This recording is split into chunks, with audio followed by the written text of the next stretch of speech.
Yes.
Yes.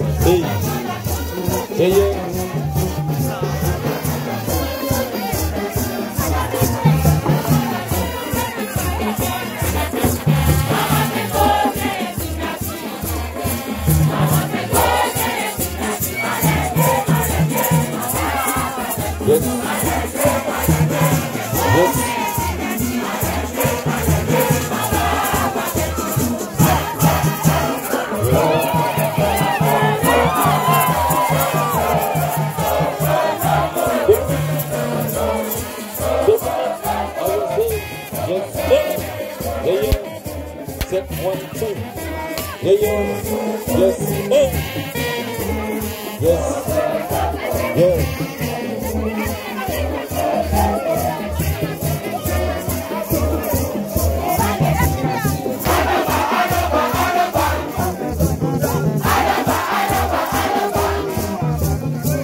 Ça joue le tour de l'avion, le tour de l'hélicoptère, on l'a arrêté, c'est toi, continue.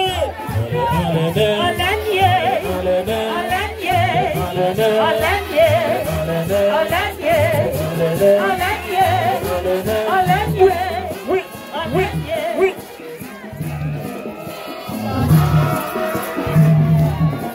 Le monsieur Soli, de la soupe, au la ouille.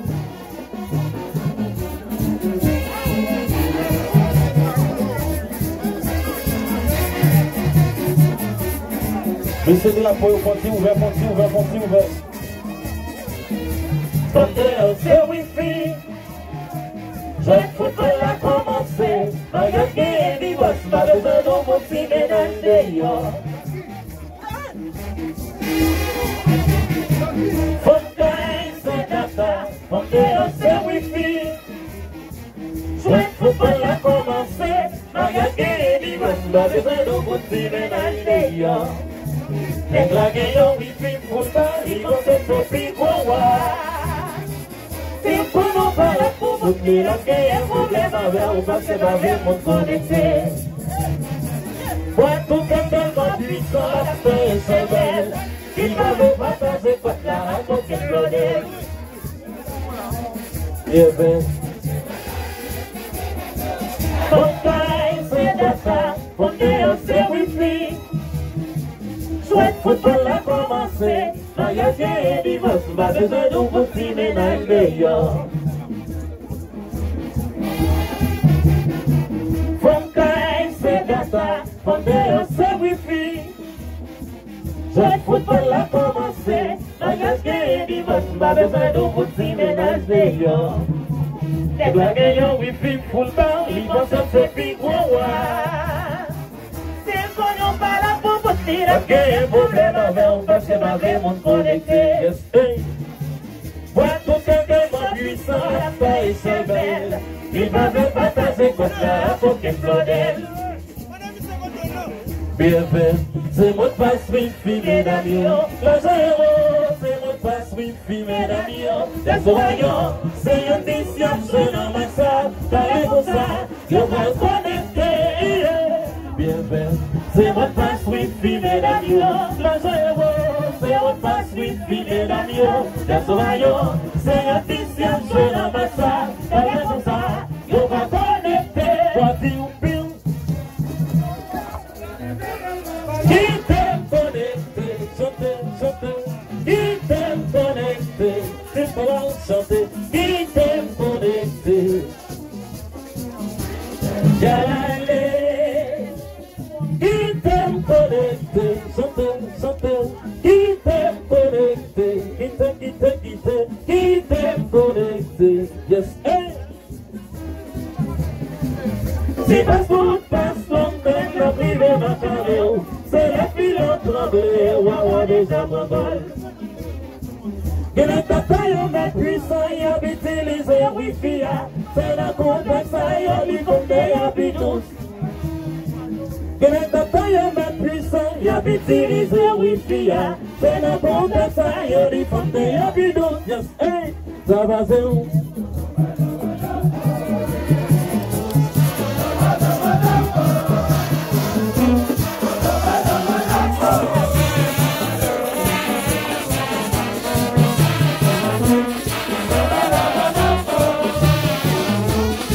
Le son, Zomim.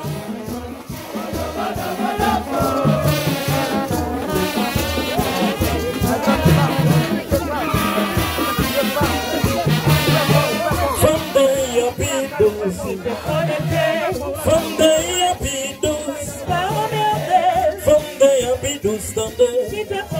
Ah oui, fondé à bidous, fondé à bidous, tendez.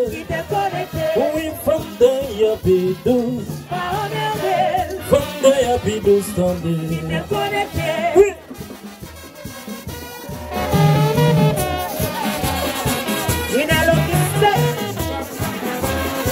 La chimie. C'est mieux. J'avais eu deux. Avec lui, c'est mieux. Oui.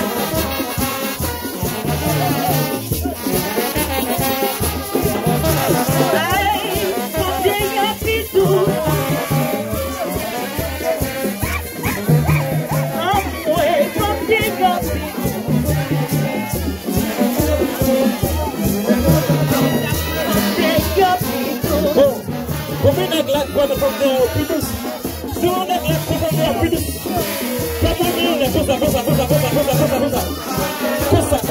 Cosa. Allez, fondé au plus douce.